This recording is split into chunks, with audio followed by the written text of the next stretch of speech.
Today's lesson is the last one where you're not gonna get to sing a whole lot, so trust me, enjoy it while it lasts.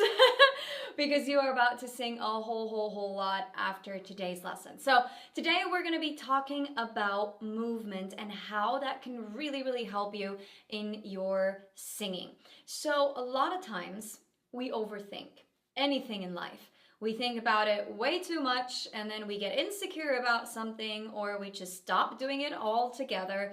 Whatever it is, we overthink. Now, overthinking is definitely huge in singing as well, okay? We're like, oh my gosh, I'm afraid of this note, like I don't know if I can do this, or like, oh wait, am I doing this the right way? But what if I did it a little bit more in this other way? And it's just way too much thinking. Now, I am not telling you that you should not pay attention to what singing feels like and how different things, like manipulating some things changes others and all that good stuff. You're definitely still supposed to do all of that to really help you get to know your voice.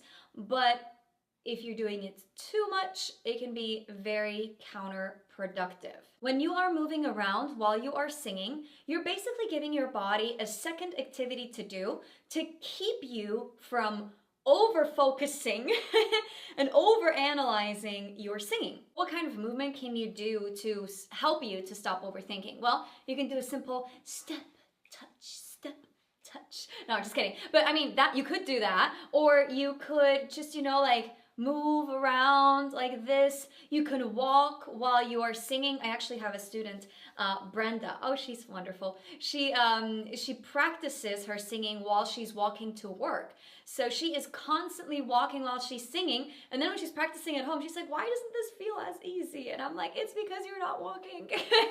So yes, any kind of physical movement will do just fine.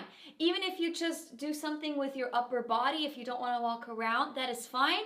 Or you can just walk in place like that. It is totally up to you. Another thing you can do is, you can sing while you're doing the dishes or while you're cooking. Just give yourself another activity to do to keep yourself from overthinking. Now, I'm not saying that you should only ever practice when you're cooking or doing the dishes. Absolutely not. You do want to set aside some time to practice when you're truly focused on what it is you're doing on the voice, okay?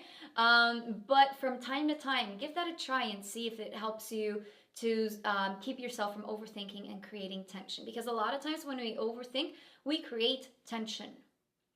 And we don't want that. Now we can take the movement a whole other step up and basically help us get our heart rate up.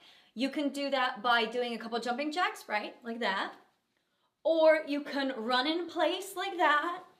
Or you can bike while singing. Whatever it is, you can run around the block once and then try and sing and see how that affects your voice. Getting your heart rate up and getting into that a little bit more of a heavy breathing, which is usually lower breathing, which is really great, which is what we need when we're singing. That can really help with your voice to eliminate tension and connect your breath more to your body. Because a lot of times we are not using enough breath when we're singing because we want to hold it back, or most of the time we're honestly not even aware that that's what we're doing, that we're holding back too much air, and then we have way too much vocal fry, right? Like that's when we're not talking or singing with enough breath.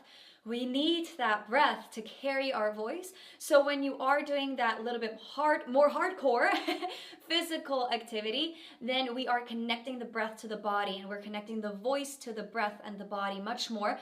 And you'll see singing will feel so much easier when you do that. Other movements like squats, we already talked about that real quick, can help you feel more grounded and engage your core more. And I have an exercise for you that you can do, and I just call it the knee bend. All you need to do is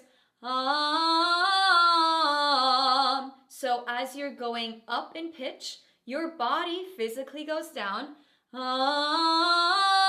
and when you're at the top note, you come back up, okay? So you're basically tricking your voice by going physically down, even though with your pitch, you're going up. Because a lot of times when we go up in pitch, we're like, ooh, we get all anxious about the higher notes, and there's really no need and no reason to do that. So, na, na, na, na,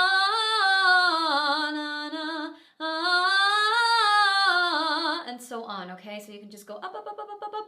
Again, there's a track right below this video. You just gotta press play and you're good to go. So go physically down as you're going up in pitch and see if that helps you feel a little bit more grounded and a little bit less freaked out about the higher notes. So that is already it about movement, but please start to incorporate some movement into your singing and see how it affects your voice. There might be certain things that work better and some things that don't really work for you, and that is totally fine.